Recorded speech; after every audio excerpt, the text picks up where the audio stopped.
Hey guys, and welcome to the first ever video with me talking in it. This is my 1991 Hzj80 series. It's my pride and joy. I'm always posting it, I'm always working on it. So I thought I'd tell you guys a little bit more about it. All right, let's get in.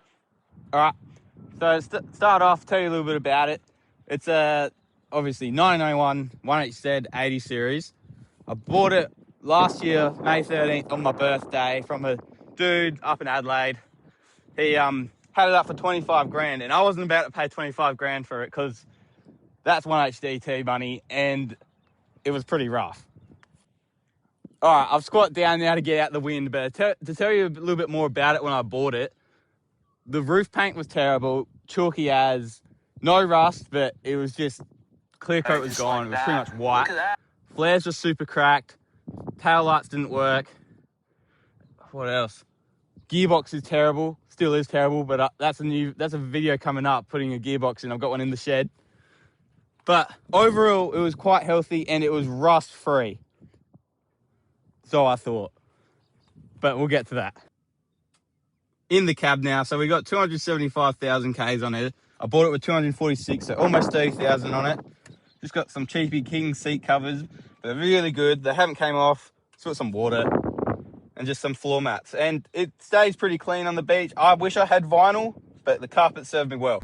So before I go flex it up and show you the rest, I've got 305 7016 Nitto Ridge Grappler all-terrains on some zero offset Dirty Life 16x8s. And I've gone the zero offset because I originally had narrower flares and I didn't want the poke, and they flex better. All right guys, so I'll take you through the rear setup. This is a Dan's custom flat pack bar I ordered at the start of this year, and then I welded it up. Used his swingaways, his jerry can. It's awesome bar. I think it's the best value for money bar there is. And I've got a King straw set up, some custom wood to make it look all pretty, and then just a King's Adventure fridge. So I think it's the Stage Cool 40 litre, but it's plenty for when you're out camping. And I'm just back from a trip, so I've got tools, I've got hygiene stuff, and I've got thongs, and I've got an air compressor in there, and this is my wetsuit. Alright, so I've just taken out my wetsuit tub, but I've got my little 12 volt setup. So I've got iTech Weld, I think it's a 100 amp hour, 120 amp hour battery, and then a King's Mini, just control box, and then the Red Arc BC-DC charger. So that's only a 25 amp, but that's all I need as I'm just running a fridge. And then I've got toilet paper and shackles and snatches in there. All right, for my bull bar, it's a Dan's flat pack again, same as the rear bar.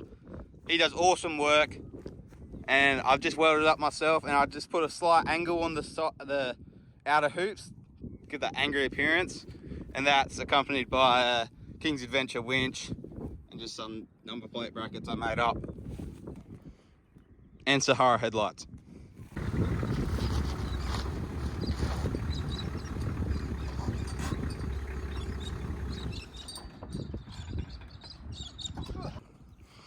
Alright, so we got in the rear, Dobinson 2-inch coils. It sits out about a 25mm lift, front and rear. So I barely have a 1-inch lift. And then I've got, I believe, the 10.5 or 11-inch travel shocks. And I've gone with these shocks as the shock body's a fair bit shorter than a longer travel one. And since I'm only running zero offset as well, it really tucks up into the guard. Yeah, tucks right up into the guard and doesn't even scrub. So that's always awesome. That's a quick shot of the front flexing up. Nowhere near as good as the rear, but I'm just on stock radius arms with caster bushes for now, but I'm looking at Concellus long arms in the front. So if anyone's got feedback on them, let me know. And just these are the front shock reservoir mounts, and then the 2-inch Dobinson coils that are about 25mm lift. Alright, well this old girl's had a few mechanical dramas. My first one was my water pump. That let go on the way to school one time. That was epic. Had to do it on the weekend. Ripped it out, replaced it, did my timing belt while I was in there. It was a bit of a daunting job. I've never done anything to a car before then. But no, got straight into it, timing belt and stuff. And then after that, my first trip I did in full driving, I did both my CVs. And I'll play a clip of that. That's pretty funny.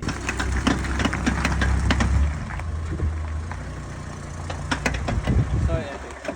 Now, not long after that though, I did a full swivel hub rebuild, brakes, wheel bearings, all that jazz. And that's the worst of it. I've done my radiator, put a rock through that. That's no good. But then I got a brand new genuine one in there now, and it's keeping it nice and cool. And to tell you about the rust I found, so the whole thing's rust free now, completely rust free. None in the chassis, all that. But the one little bit I found was a hole just in this floor pan. And I'll show some photos of when I first bought the car, like literally the week I bought it. Completely gutted the thing and found it, and then welded it up, beam sealed it. And then I frequently check it every few months just to see if it's coming back, and that side's fine. So we're chilling.